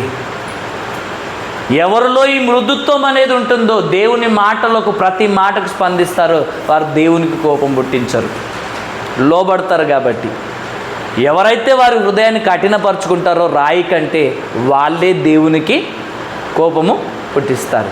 మీరు కూడా ఇప్పుడు ఆలోచించాలి, నేను కూడా దేవుని మాటలకు ఎన్ని విషయాలలో అవిధేయత చూపించాను అంటే, ఇన్ని విషయాలలో నేను ఇంకా మారలేనంటే ఇన్ని విషయాలలో నేను దేవునికి కోపం పుట్టించానా, దేవుని ఉగ్రతను నేను సమకూర్చుకున్నానా అని మీరు ఆలోచించాలి. ఈ కఠినమైన మనసు ఉండడము ద్వారా నా ఆయుష్ కూడా తగ్గిపోతుంది, నేను నాశనానికి దగ్గరగా ఉన్నాను అన్న విషయాన్ని మీరు ఆలోచించాలని దేవుడు మాట్లాడుతున్నాడు ఇవన్నీ విషయాల ద్వారా. అర్థమైందా? ఇంకా కిందికి వచ్చేసరికి ఏమంటున్నాడంటే 36వ వచనంలో, ఆయనను వారి హృదయము ఆయన ఎడల స్థిరముగా ఉండలేదంట. చూడండి, అర్థమైందా? అర్థం కాలేదా? వీళ్ళు మారు మనసు పొంది నన్ను వెతికారు కదా అని దేవుడు కనికరించి వారిని బ్రతికిస్తే, వాళ్ళు మాకేం కాలేదనేసి మరలా వీళ్ళు ఏం చేస్తున్నారంట, దేవుని ఎడల వాళ్ళ విశ్వాసము, వాళ్ళ భక్తి ఏది కూడా మరలా స్థిరంగా ఉంచుకోకుండా మరలా వెనకడుగు వేసినట్టుగా చూస్తుంటున్నాం. ఇంకా చూసినట్టయితే ఆయన నిబంధనను వారు నమ్మకముగా గైకొనలేదంటున్నాడు. నోటి మాటతో వారు దేవుణ్ణి ముఖస్తుతి చేశారు అన్న మాట మాట్లాడుతున్నాడు. తమ నాలుకలతో ఆయన యొద్ద బొంకిరి అన్న మాట మనకి ఇక్కడ కనబడుతుంది. ఇన్ని చేసినా దేవుని యొక్క మనసు ఎలా ఉందో చూడండి కింద వచనంలో. ఇన్ని చేసినా ఇంకా పాపాన్ని మానకపోయినా 10-20 సంవత్సరాల నుండి మీరు దేవుణ్ణి నమ్ముకొని ఇంకా పరిపూర్ణంగా మీరు మారకుండా, మీ హృదయము దేవుని ఎడల స్థిరముగా ఉండకుండా ఆయనకు కోపం పుట్టించిన, ఆయనకు విసుగు తెప్పించిన ఆయన మాత్రం మన ఎడల ఎలా ఉంటున్నాడంట 38వ వచనంలో, అయితే ఆయన వాత్సల్య పూర్ణుడై వారిని నశింపజేయక వారి దోషమును పరిహరించువాడుగా ఉన్నాడు. తన ఉగ్రతను ఏమాత్రము రేపుకొనక పలుమార్లు కోపము అణుచుకొను వాడిగా ఆయన ఉన్నాడంటండి. చూడండి, మనం ఇన్ని చేసినా, ఇన్ని సంవత్సరాల నుండి మనం మారకపోయినా, మీకు అర్థం కావాలి, ఇన్ని సంవత్సరాల నుండి మనం దేవుని నమ్ముకొని ఇంకా మారలేదంటే ఇన్ని సంవత్సరాల నుండి నువ్వు ఎలా ఉన్నావని అర్థం కావాలి, కఠినంగా ఉన్నావని అర్థం కావాలి. ఏ విషయములో నువ్వు మారలేవో ఆ విషయములో నువ్వు ఈ దినమే ఏం చేయాలి, ఇప్పుడు పశ్చాత్తాపపడాలి. ఎందుకంటే నువ్వు ఏ విషయంలో మారలేవో అదే నిన్ను పరలోకానికి పోగొట్ట అడ్డుకుంటుంది. కాబట్టి పరలోకానికి వెళ్ళకుండా ఆపేసే దేన్నైనా మనం ఏం చేయాలి, ఇప్పుడు విడిచిపెట్టాలి. అంటే కఠినత్వాన్ని విడిచిపెట్టాలి, లేకపోతే భ్రష్టులుగా మారిపోతాము అని మాట్లాడుతున్నాడు దేవుడు. ఏమైపోతామంటే మనము భ్రష్టులుగా మారిపోతాము. ఇదిగో భ్రష్టత్వము నీకు సంభవించినా, ఆయనకు కోపం పుట్టించిన ఆయన మాత్రం మన ఎడల వాత్సల్య పూర్ణుడుగా ఉండి ఏం చేస్తున్నాడంట, మనలను నశింపజేయక మన దోషాలను నువ్వు ఎన్నిసార్లు ఒప్పుకుంటే అన్నిసార్లు నీకు అవకాశం ఇచ్చేసి నిన్ను క్షమిస్తూనే ఉన్నాడని. ఎంతవరకు దేవుడు ఊరుకుంటాడో తెలుసా? అందరికీ మారడానికి కొంత సమయం ఇస్తాడు, కొన్ని అవకాశాలు ఇస్తాడు. ఆ అవకాశాలను కూడా మీరిపోయి ఇంకా మరలా పాపము చేయుచూనే ఉన్నాడు అనుకోండి, ఇంకా పాపం చేస్తూనే ఉన్నాడు అనుకోండి, ఈ కాఠిన్యత అనేది తీవ్రమై భ్రష్టత్వము సంభవించి బుద్ధిని కోల్పోతాడు అన్న మాట కూడా బైబిల్లో వ్రాయబడింది. కాబట్టి దేవుని వాక్యంలో వ్రాయబడిన మాటలు మనం జాగ్రత్తగా ఆలోచించాలి. ఆయన తన ఉగ్రతను ఏమాత్రము రేపుకొనక పలుమార్లు తన కోపాన్ని అణుచుకుంటున్నాడంట. నువ్వు ఎన్నిసార్లు తప్పు చేస్తున్నా దేవుడు తన ఉగ్రతను రేపుకోవడానికి బదులుగా ఆపుకుంటున్నాడంట. తన కోపాన్ని రేపుకోవడానికి బదులుగా అణుచుకుంటున్నాడంట. తన కోపాన్ని అణుచుకుంటున్నాడు. తన ఉగ్రతను రేపకుండా తన్ను తాను ఏం చేస్తున్నాడంట? కంట్రోల్ చేసుకుంటున్నాడంట. నేను ఎన్నోసార్లు చెప్పాను, మరలా చెప్తున్నాను ఈ మాట. ఒక చీమ మిమ్మల్ని కరుస్తుంది అనుకోండి, మీరు ఎంతసేపు సహిస్తారో మీరు సహించండి. ఒక చీమ మీ చేయి మీద కరుస్తుంది, మీరు చూస్తున్నారు. ఎంతుంటుంది చెప్పండి చీమ? ఎంతుంటుంది చీమ? బియ్యపు గింజ కంటే 7 రెట్లు చిన్నగా ఉంటుందంట. అర్థమైందా? అర్థం కానీ అంత చిన్న చీమ నిన్ను కరుస్తుంటే నువ్వు నీ కోపాన్ని అణుచుకుంటావా? అణుచుకుంటావా? నిజంగా చెప్పండి. ఒక చీమ మిమ్మల్ని కరుస్తూనే ఉందనుకోండి, ఇక్కడ కరిచింది, ఫోన్లే అని వదిలేశారు. ఇంకొక తన కరుస్తుంది, వదిలేశారు. మరొక తన కరుస్తుంది. అలానే కరుస్తూ ఒక తన గట్టిగా పట్టుకుంది అనుకోండి, మీకేమనిపిస్తుంది చెప్పండి? చిన్న చీమ మీద నేనెందుకు కోపం ఉంచగలను? ఇట్లా పడేస్తారా? ఏం చేస్తారు చెప్పండి? మీ బలమంతా గిట్లా అంటే చచ్చిపోయేదాన్ని గట్టిగా కొట్టి పీస్గా చేస్తారండి. అవునా కదా? అంటే చిన్న చీమ మిమ్మల్ని బాధ పెడితేనే ఆ బాధను మీరు తట్టుకోలేక ఆ చిన్న ప్రాణి మీద ఇంత బలాన్ని ప్రయోగిస్తారు కదా. అవునా కదా? ఇప్పుడు నువ్వు దేవుని ఎన్ని విషయాల్లో బాధ పెడుతున్నావో నీకు అర్థమవుతుందా? ఎన్ని విషయాల్లో నువ్వు దేవుణ్ణి దుఃఖ పెడుతున్నావో నీకు అర్థమైతే ఆయన నీ విషయములో తన ఉగ్రతను ఏమాత్రము రేపుకొనకుండా ఆయన ఎలా ఓపిక పడుతున్నాడో, ఎలా తట్టుకుంటున్నాడో, ఎలా సహిస్తున్నాడో, తన కోపాన్ని రేపుకొనకుండా, తన ఉగ్రతను రేపుకొనకుండా ఎలా భరిస్తున్నాడో నీకు అర్థమైతే, ఆయన ప్రేమ నీకు అర్థమైతే ఖచ్చితంగా అండి మనము ఆ దేవుణ్ణి కాళ్ళ మీద పడి లేవం. ఆయన క్షమించేంత వరకు ఆయన కాళ్ళు వదలమండి.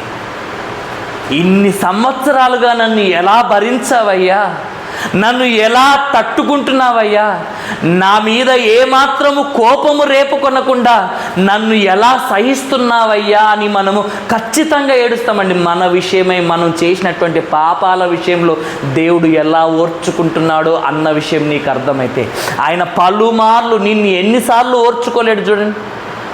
చీమను నువ్వు ఒక్కసారే ఓర్చుకోవు, కానీ దేవుడు నిన్ను ఎన్నిసార్లు ఓర్చుకుంటున్నాడు, ఎంత బాధ పెట్టినా ఆయన ఎలా సహిస్తున్నాడో ఒకసారి ఆలోచించండి, మీకు అర్థమవుతుంది. దేవుడు నిన్ను ఎంతగా సహిస్తున్నాడో, నీడల ఎంత దీర్ఘశాంతం కలిగి ఉన్నాడో మీరు ఆలోచించండి, మీకు అర్థమవుతుంది. హెబ్రీలోకి రాసిన పత్రికకు వచ్చేసేయండి, సమయం అయిపోతుంది కనుక. హెబ్రీలోకి రాసినటువంటి పత్రిక 3వ అధ్యాయములోనే ఇంకా మనం ఎంతవరకు వచ్చినాము? నేడు మీరు ఆయన శబ్దము విని నీడలో కోపం పుట్టించినప్పటి వలె మీ హృదయాలను కఠినపరచుకొనకూడని ఆయన చెప్పెను గనక, పాపము వలన కలుగు భ్రమ చేత మీలో ఎవడును కఠినపరచబడకుండునట్లు. దేని వలన కఠినపరచబడకుండునట్లు అంటున్నాడు? అంటే కాఠిన్యం అనేది ఎలా వస్తుందని చెప్తున్నాడంటే, పాపము వలన కలిగే భ్రమ ద్వారా మనిషిలో ఈ కాఠిన్యం అనేది వస్తుంది అని దేవుడు చెప్తున్నాడు. అమ్మ మీకు అర్థమవుతుంది కదా? అంటే పాపము వలన కలిగే భ్రమ ఏంటిది? పాపము వలన ఏం కలుగుతుందంట? భ్రమ కలుగుతుందంట. అర్థమైందా? అర్థం కాలేదా? పాపం వలన ఏం కలుగుతుందంట? భ్రమ. ఇది మీకు అర్థం కానీ ఒక చిన్న ఎగ్జాంపుల్ చెప్తాను. మీరు ఎవరినైనా చూసేసి పలానా ఇంటోళ్ళు చాలా మంచోళ్ళు అన్నారు అనుకో, మరొక ఆయన వచ్చేసి వాళ్ళ గురించి బాగా తెలిసినటువంటి వ్యక్తి వచ్చేసి నువ్వు చాలా భ్రమలో ఉన్నావు, వాళ్ళు మంచోళ్ళు అనుకుంటూ నువ్వు భ్రమలో ఉన్నావు, కానీ వాస్తవంగా వాళ్ళు మంచివారు కాదు అంటాడా? అనడా? అంటే మనము వాళ్ళను మంచోళ్ళు అని అనుకుంటున్నాము, మరొకతను వచ్చేసి ఏమంటాడు? వాళ్ళు మంచోళ్ళని నువ్వు భ్రమలో ఉన్నావు, వాస్తవంగా వాళ్ళు మంచోళ్ళు కారు అన్నాడు అనుకోండి. దాన్ని ఏమంటాం మనము? దాన్ని ఏమంటాము? అంటే లేని దానిని ఉన్నట్టుగా, ఉన్నది లేనట్టుగా అనుకోవడమే భ్రమ. అర్థమైందా? అర్థం కాలేదా? లేనిది ఉన్నట్టుగా, ఉన్నది లేనట్టుగా అనుకోవడమే భ్రమ. అర్థమైందా? అర్థం కాలేదా? కొన్నిసార్లు మనం కలలుగా అంటుంటాము, నిజంగా మన దగ్గర ఉందేమని టక్మని లేస్తాము. లేచేసరికి ఏముండదు మన ఎదుట, మన కలలో ఏదైతే వచ్చిందో అది మన ముందు ఉండదు. అంటే ఇంతవరకు మనం కలలో భ్రమలో ఉన్నాము, నిజంగా అది జరుగుతుందేమన్నా భ్రమలో ఉన్నాము. అంటే ఇది మనకు అర్థమైతే పాపము వలన కూడా భ్రమ కలుగుతుంది, ఆ భ్రమ వలన మనుషుల హృదయము కఠినమవుతుంది అని దేవుడు చెప్తున్నాడు. పాపం వలన ఏమవుతుందంట, మనిషి హృదయము ఆ భ్రమలోనికి వెళ్తుంది, ఆ భ్రమలో నుండి మనిషి కఠినుడుగా మారిపోతాడు. ప్రసంగి గ్రంథంలో ఒక మాట ఉంటుంది, ఏంటంటే దుష్క్రియలకు తగిన శిక్ష శీఘ్రముగా వెంటనే కలగకపోవుట మనుషులు చూసినప్పుడు ఏం చేస్తున్నారంట, భయాన్ని విడిచిపెట్టి హృదయపూర్వకంగా ఇష్టపూర్వకంగా వారు పాపము చేస్తున్నారు. అంటే వాళ్ళు ఏమన్నా భ్రమలోనికి వచ్చారంటే, పాపం వలన వచ్చే జీతం ఏంటి చెప్పండి, మరణం. ఇది ఎవరన్నా మార్చగలరా చెప్పండి? పాపము వలన కలిగే జీతము, పాపం వలన వచ్చే జీతము మరణము అని దేవుడు ఒక మాట చెప్పిన తర్వాత ఖచ్చితంగా నువ్వు పాపం చేసావు అనుకో నరకమే అని బైబిల్ డిక్లేర్ చేసేసింది. ఇప్పుడు పాపము చేసిన తర్వాత మరణము ఉందని, దానికి శిక్ష ఉందని, వారి మీదకి ఉగ్రత వస్తుందని, వారు శిక్షలో పాత్రులవుతారని బైబిల్ చెప్పిన తర్వాత కూడా అది నమ్మకుండా పాపము చేసినప్పుడు శిక్ష మన మీదికి వెంటనే రాకపోవడం చూసి మనం ఏమనుకుంటామో ఒక భ్రమలోనికి వెళ్ళిపోతాం. ఆయన తప్పు చేసినా ఆయనకేం కాలేదు, ఈయన తప్పు చేసినా ఈయనకేం కాలేదు, అంటే నేను తప్పు చేసినా నాకు కూడా ఏం కాదు, అసలు మరణమే జరగదు, నరకమే వెళ్ళము అన్న ఆ భ్రమలోనికి దయ్యం ఏం చేస్తుందంటే మనుషులను తీసుకుని వెళ్తుంది. ఏం చేస్తుందంట, పాపం చేసిన దేవుడు ఏమన్నాడు అన్న భ్రమలోనికి మనిషిని తీసుకొని వెళ్తుంది. అలా పాపము చేసిన దేవుడు ఏమనట్లేదు, ఎవరు ఏమనట్లేదు. కాబట్టి ఇప్పుడు మనుషులందరూ ఏం చేస్తున్నారు, విచ్చలవిడిగా పాపాలు చేయడం ప్రారంభించారు. ఏం చేస్తున్నారు మనుషులు, విచ్చలవిడిగా మీరు నమ్ముతారో నమ్మరో, లోకములో జరుగుతున్నటువంటి పాపాలను మీరు ఒకవేళ ఆలోచించగలిగితే మీరు పిచ్చెక్కిపోతారు. అంత దారుణాలు జరుగుతుంటాయి లోకములో. వాళ్ళందరికీ ఏముంది చెప్పండి, భ్రమ ఉంది, భ్రమలోనికి వెళ్ళిపోయారు.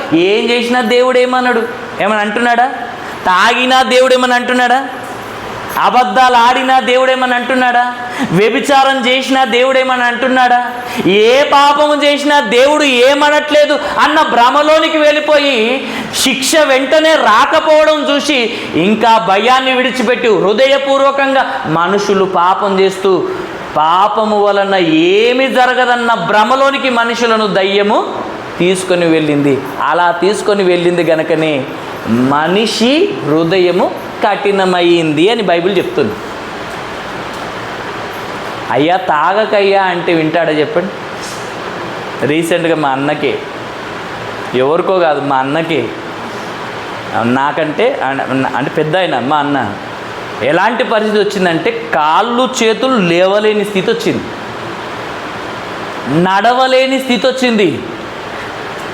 కాలేయం మొత్తం ఏమైందో తెలుసా, లివర్ మొత్తం పాడైపోయింది, ఊపిరితిత్తుల్లో ప్రాబ్లం ఉంది, నల్లటి గడ్డలు వచ్చినాయంట, అర్థమైందా, రక్తము కలర్ మారిపోయింది.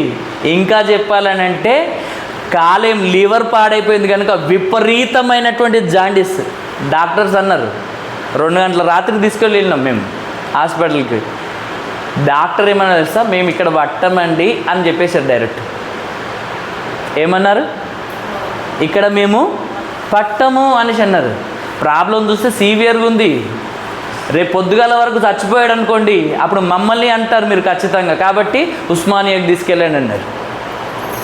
ఎందుకన్నారు ఈ మాట అంటే, ఆయన ఏంటంటే పొద్దున లేచి మనం నీళ్ళు తాగుతాం కదా, ఆయన ఏం చేస్తాడంటే కచ్చ కోటరు తాగుతాడు. ఏం చేస్తాడు, డైరెక్ట్ కోటరు తాగేస్తాడు. అలాంటి పరిస్థితి చూస్తుంటే ఎలా మారిపోయిందంటే ఇప్పుడు లేవలేని స్థితిలోనికి వచ్చాడు. ఎంత అంటే ఒకప్పుడు చేసినటువంటి తప్పులను బట్టి మేము కఠినపరుచుకుందాం అనుకున్నా ఆయన స్థితిని చూసి మరలా జాలిపడి ఆ రాత్రి హాస్పిటల్ తీసుకెళ్ళి డాక్టర్లను బతిమాలి ట్రీట్మెంటు ఏదేమైనా సరే ట్రీట్మెంట్ ఇప్పించేసి అది చేస్తే ఇప్పుడు తాగనని ప్రమాణం చేసిండు, మందిరానికి వస్తామని ప్రమాణం చేసిండు, ఇప్పటి సంది చర్చికి వస్తాను దేవుని మాట వింటానని ప్రమాణం చేసిండు. కొంచెం తక్కువైంది, ఈరోజు నేను బండి మీదకి వస్తుంటే సిగరెట్ తాగుతున్నాడు. ఎట్లుంటుంది చెప్పండి? ఎట్లా అనిపిస్తుంది చెప్పండి? డాక్టర్ అన్నాడు, నువ్వు తాగినావు అనుకో ఇంకా నీకు మంచి సెట్ కాలేదయ్యా, నువ్వు తాగినావు అనుకో ఖచ్చితంగా చచ్చిపోతావు అని చెప్పాడు. ఇంత అన్న తర్వాత కూడా మారకపోతే ఎట్లుంటుంది చెప్పండి? ఇప్పుడు చావు దగ్గరికి వెళ్ళేసి వచ్చాడు, మీరు నమ్ముతారని నమ్మరు, చావు దగ్గరికి వెళ్ళేసి వచ్చాడు. కొంచెం బాగానే ఇంకా నాకేం కాదన్న భ్రమలోనికి వెళ్ళిపోతున్నారు. అర్థమైందా? అర్థం కాలేదా? నువ్వు చేసిన పాపము నిన్ను ఎప్పుడు విడవదు, ఎప్పుడు విడవదు. నీ నీడైనా నిన్ను విడిచిపెడుతుందేమో కానీ పాపం మాత్రం నిన్ను నరకానికి ఈడ్చుకొని వెళ్ళేదాకా అసలు నిన్ను వదలనే వదలదు. కానీ ఇన్ని పాపాలను మూట కట్టుకుంటూ గుట నాకు ఏ శిక్ష లేదన్న భ్రమలోనికి మనిషిని దయ్యము తీసుకొని వెళ్తుంది. అలా తీసుకొని వెళ్ళి మనుషులను కఠినులుగా మార్చేసింది. అంటే మీకు అర్థం కావాలి, ఏం అర్థం కావాలంటే దేవుని మాటకు లోబడకపోతే మనిషి హృదయము కఠినంగా మారిపోతుంది. కఠినంగా మారిపోయినటువంటి ఆ హృదయమును, ఆ కాఠిన్యమును వాక్యము చేత తీసివేసుకోకపోతే మనం భ్రష్టులుగా మారిపోతాము అంటుంది. ఆ భ్రష్టత్వము గనుక మనలో నుండి తీసివేసుకోకపోతే బుద్ధిని కోల్పోతాము. బుద్ధిని కోల్పోతే ఎలా జరుగుతుందో తెలుసా పరిస్థితి? మూర్ఖులుగా మారిపోతాం. అర్థమైందా? అర్థం కాలేదా? ఒకసారి సామెతల గ్రంథం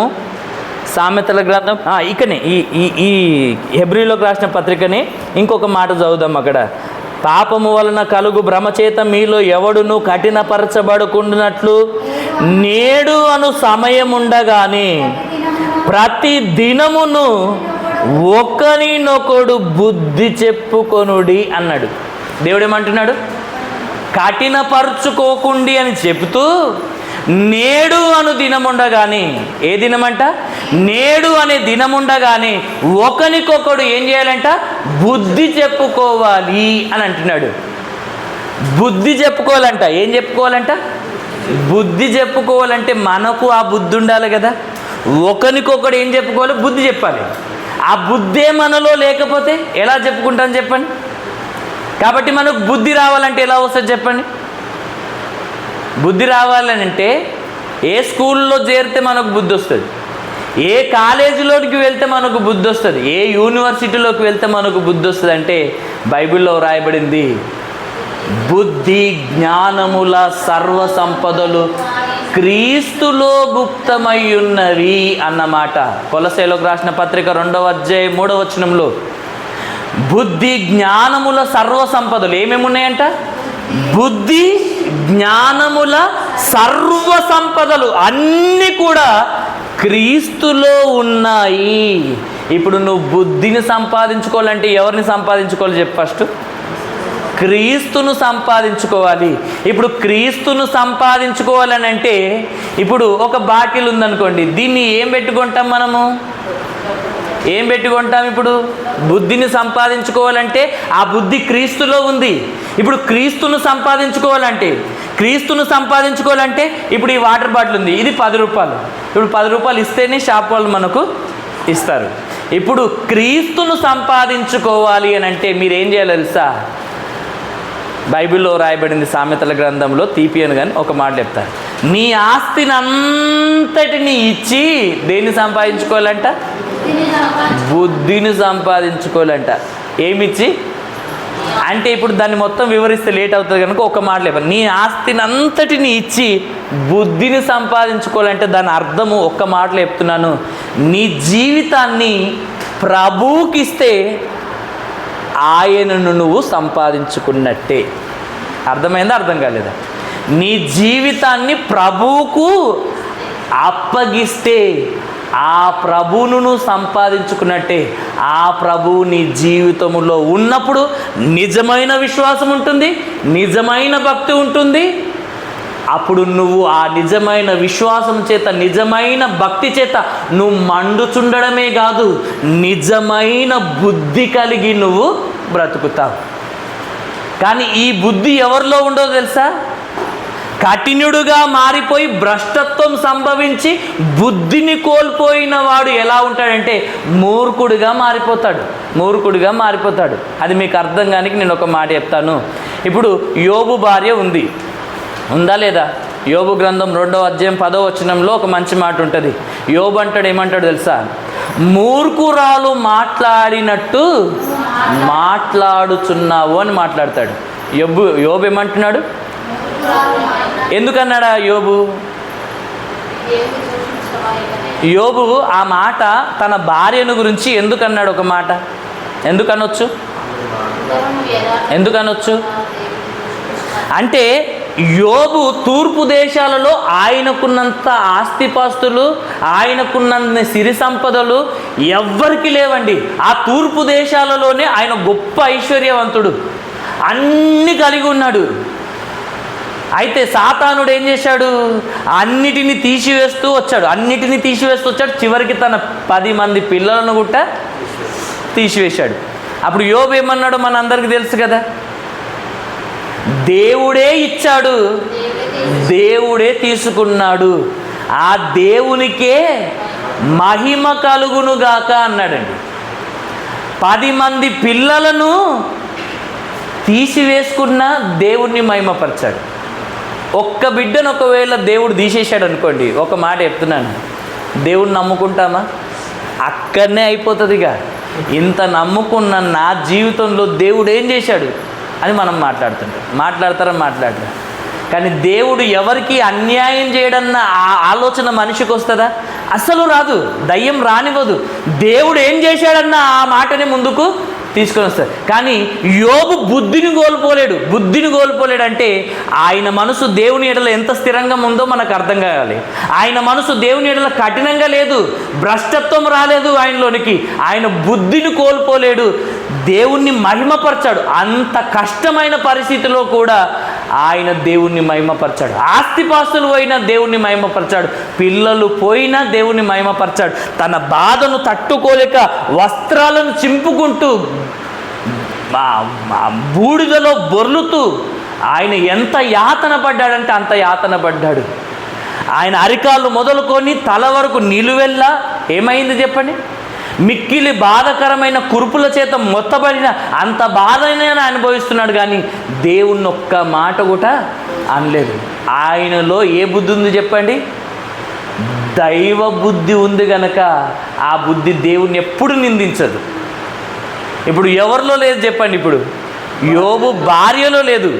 ఎవరిలో లేదు? ఇప్పుడు యోబు భార్యలో బుద్ధి లేదు. ఎందుకంటే ఆమె హృదయాన్ని కఠినపరుచుకున్నది, భ్రష్టత్వంలోనికి వెళ్ళింది. ఇప్పుడు బుద్ధిని కోల్పోయి ఏమని మాట్లాడుతుందంటే, నువ్వు చచ్చిపో అని మాట్లాడితే అది వేరుంటుంది, నువ్వు చచ్చిపో అంటే అది వేరుంటుంది. కానీ ఏమన్నా తెలుసా? నువ్వు మామూలుగా చచ్చిపోకు, ఆ దేవుణ్ణి దూషించే చచ్చిపో అని మాట్లాడుతుంది. ఎట్లుంది చెప్పండి ఈ మాట? మామూలుగా చచ్చిపో అంటే బాధతో అన్నదని అనుకోవచ్చు, కానీ ఈమెమంటుంది తెలుసా? చచ్చిపోయేటప్పుడు దేవుణ్ణి దూషించే చచ్చిపో, ఇంకా నువ్వు యథార్థతను వదలకుందువా, ఆ దేవుని దూషించి మరణము కమ్మని అన్నప్పుడు అప్పుడు యోబు అంటాడు, మూర్ఖురాలు మాట్లాడినట్టుగా అంటే మనిషి కఠినుడుగా మారిపోతే భ్రష్టుడవుతాడు, భ్రష్టుడవుతే బుద్ధిని కోల్పోతాడు, బుద్ధిని కోల్పోతే యోబు భార్యలాగా మాట్లాడతాడు. అర్థమైందా? అర్థం కాలేదా? ఇప్పుడు ఒకసారి సామెతల గ్రంథము 13వ అధ్యాయం 16వ వచనం చదవండి. సామెతల గ్రంథము 13వ అధ్యాయము 16వ వచనం. సామెతల గ్రంథము 13వ అధ్యాయం 16వ వచనం.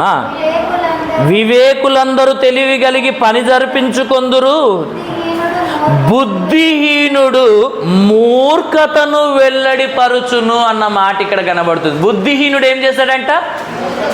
బుద్ధిహీనుడుగా మారిపోతే యోబు భార్యలాగా మూర్ఖతను, బుద్ధిహీనతను వెల్లడిపరుస్తారు. అర్థమైందా? అర్థం కాలేదా? ఇప్పుడు ఎప్పుడైతే బుద్ధిని కోల్పోయి మూర్ఖునిగా మారిపోయాడు అనుకోండి, ఇక వాడు మారడు. కఠినత్వం వస్తేనే మారడు. భ్రష్టత్వం వస్తే దేవునికి పనికి రాకుండా పోతాడు. భ్రష్టత్వం వచ్చిందంటే బుద్ధిని కోల్పోయి మాట్లాడతాడు. బుద్ధిని కోల్పోయాడు అనుకోండి, మూర్ఖుడిగా మారిపోతాడు. యోబు భార్య మూర్ఖురాలిగా మాట్లాడిందంటే బుద్ధిని కోల్పోయి మూర్ఖురాలిగా మాట్లాడింది. ఇప్పుడు సామెతల గ్రంథము 27వ అధ్యాయం 22వ వచనం చూడండి ఒకసారి. సామెతల గ్రంథము 27వ అధ్యాయము 22వ వచనం. మూడుని రోటిలోని గోధుమలలో వేసి రోకట దంచినను వాని మూడత వాణ్ణి వదిలిపోదు అన్న మాట ఇక్కడ మనకు కనబడుతుంది. ఏం కనబడుతుంది? మూడుని రోకటిలోని గోధుమలలో వేసి రోకట దంచినను వాని మూడత పోదు. అంటే మనిషి కఠినత్వములో నుండి భ్రష్టత్వంలోనికి, భ్రష్టత్వములో నుండి బుద్ధిహీనతలో నుండి మూర్ఖుడిగా మారిపోయాడు అనుకోండి, వాణ్ణి రోకట్లో గోధుమలతో పాటు వేసి దంచిన వాణ్ణి మూడత మాత్రం వాణ్ణి విడిచిపెట్టదు. అంటే వాడు మారడుగాక మారడు. మీకు అర్థమైందా? అర్థం కాలేదా? అంటే మనిషి కఠినుడుగా మారిన తర్వాత స్టెప్ బై స్టెప్ ఏ విధంగా మారిపోతున్నాడంటే అసలు మార్చలేమన్నంత స్థితిలోనికి మారిపోతున్నాడు. ఏ స్థితిలోనికి మారిపోతున్నాడు? మార్చలేనంత స్థితిలోనికి మనిషి వెళ్ళిపోతున్నాడు. గనక దేవుడు మాట్లాడుతున్నాడు, ఎదుగో నేడు అను దినముండగానే మీరేం చేయండి, ఒకరికొకడు బుద్ధి చెప్పుకొని మారు మనసు పొందండి అని మాట్లాడుతున్నాడు. ఇశ్రాయేలీలు దేవుని మాట వినక కఠినపరుచుకున్నారు గనుకనే అనేకులు నాశనం అయిపోయారు. 6 లక్షల మంది కాల్బలం బయలుదేరితే దేవుడు జల్లడబట్టాడండి. దేవుడు జల్లడబడితే ఎంతమంది వచ్చారో తెలుసా? 2 మిగిలారు. 6 లక్షల మందిలో 2 మిగిలారంట. అంటే 6 లక్షల మంది కఠినులుగా మారారు. వారిలో దేవుడు జల్లడబడితే 2 మంచి వాళ్ళు దొరికారు. ఆ 2 కనాను దేశంలోనికి దేవుడు పంపించాడు. 6 లక్షల మందిలో 2 మాత్రమే మంచి వాళ్ళంట. మిగిలిన వాళ్ళందరూ కూడా దేవుని మాటకు అవిధేయత చూపించి, కోపం పుట్టించి, కఠినులుగా మారి, మార్చలేమన్నంతగా చెడిపోయి మూర్ఖులుగా మారిపోయారు. కనుకనే అరణ్యములో వారందరూ సంహరించబడ్డారు. దేవుని ఉగ్రత వారి మీదకి దిగి వచ్చింది. అలాంటి పరిస్థితి నీకు రావద్దని దేవుడు నీతో మాట్లాడుతున్నాడు.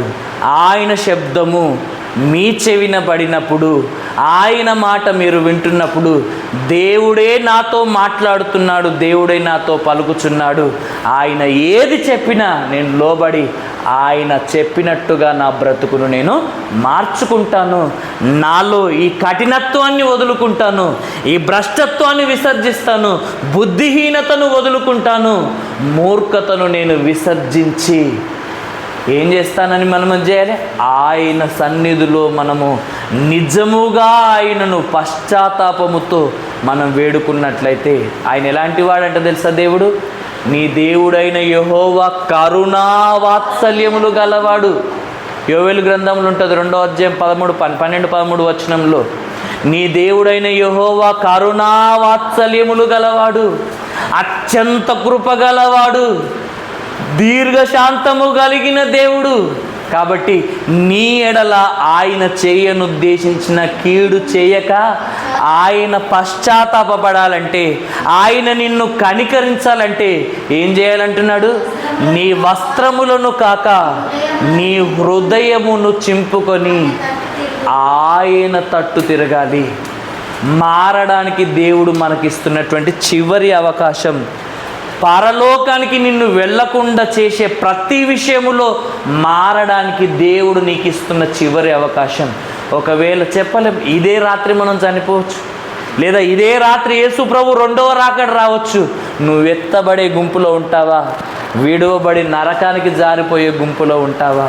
ఏ గుంపులో ఉంటావో ఒకసారి నువ్వు ఆలోచించుకో. ఒకవేళ దేవుని యొక్క అనుగ్రహం, దేవుడు ఇంత అనుగ్రహం చూపిస్తున్నాడు, దేవుడు ఇంత దీర్ఘశాంతం చూపిస్తున్నాడు, దేవుడు ఇంత కనికరిస్తున్నాడు, నువ్వు ఎన్ని తప్పులు చేస్తున్నా దేవుడు భరిస్తున్నాడంటే నువ్వు భ్రమలోనికి వెళ్ళి విచ్చలవిడిగా పాపం చేయడానికి కాదు. ఆయన అనుగ్రహము, ఆయన కనికరము, ఆయన దీర్ఘశాంతము నీవు మారు మనసు పొందుటకే అని నువ్వు గ్రహించగలిగితే నువ్వు పశ్చాత్తాపపడతావు. లేదంటే మార్పు పొందని నీ కాఠిన్యాన్ని, నీ కఠిన హృదయాన్ని అనుసరించి దేవుని ఉగ్రతను నువ్వు సమకూర్చుకునే ప్రమాదం ఉందని దేవుడు హెచ్చరిస్తున్నాడు. కాబట్టి దేవుడు చెప్పినట్టుగా నీలో నుండి ఈ కాఠిన్యాన్ని వదులుకొని దేవుని ఎడల మృదువైన స్వభావము కలిగి ఆయన చెప్పిన ప్రతి మాటకు స్పందిస్తావా, లేదా నీ హృదయాన్ని కఠినపరుచుకుంటావా? నువ్వు రాయిలాగా మారిన ఆ దేవుడు ఏమన్నాడు తెలుసా? బండను బద్దలు చేసే సుత్తె వంటిది నా మాట అన్నాడు. అర్థమైందా? దేవుని మాట ఎలాంటిదంట?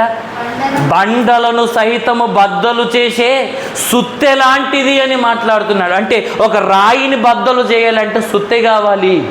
నా మాటలు అలాంటివి అంటున్నాడు.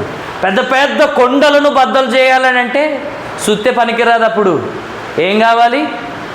ఏం కావాలి? బాంబులు పెట్టి ఏం చేస్తారు? కొండలను బద్దలు చేస్తారు. అంటే బాంబు అంటే మనకేమర్థం అవుతుంది?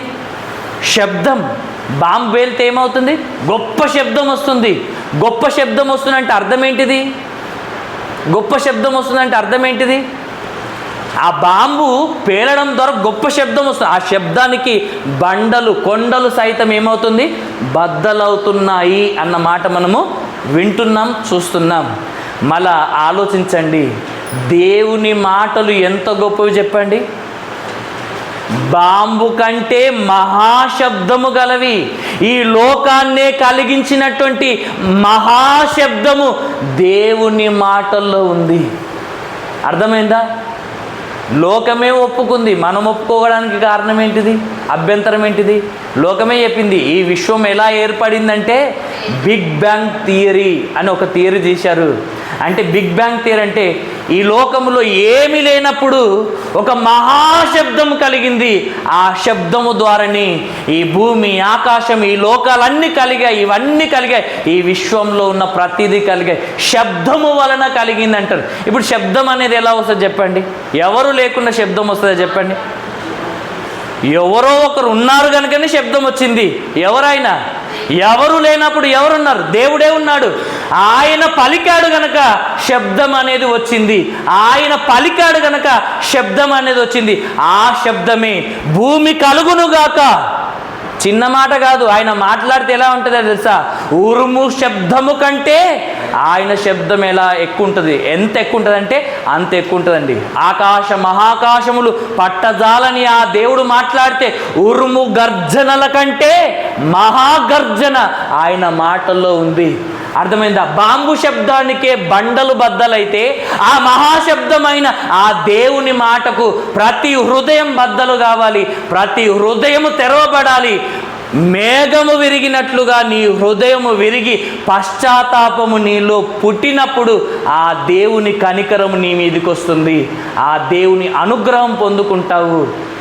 మరణములో నుండి జీవములోనికి దాటుతావు. శిక్షలో నుండి ఆ నిత్య జీవములోనికి దాటుతావు. ఆ కాఠిన్యాన్ని వదులుకుంటే నిత్య జీవము నీకు అనుగ్రహిస్తానంటున్నాడు. అప్పుడే నువ్వు క్రీస్తులో పాలివాడుగా ఉంటావు అని మాట్లాడుతున్నాడు. అట్టి కృప దేవుడు మనందరికీ దయచేయాలని కోరుకుంటూ ముగిస్తున్నాను. ఈ మాట దేవుడు దీవించునుగాక. ఆమేన్.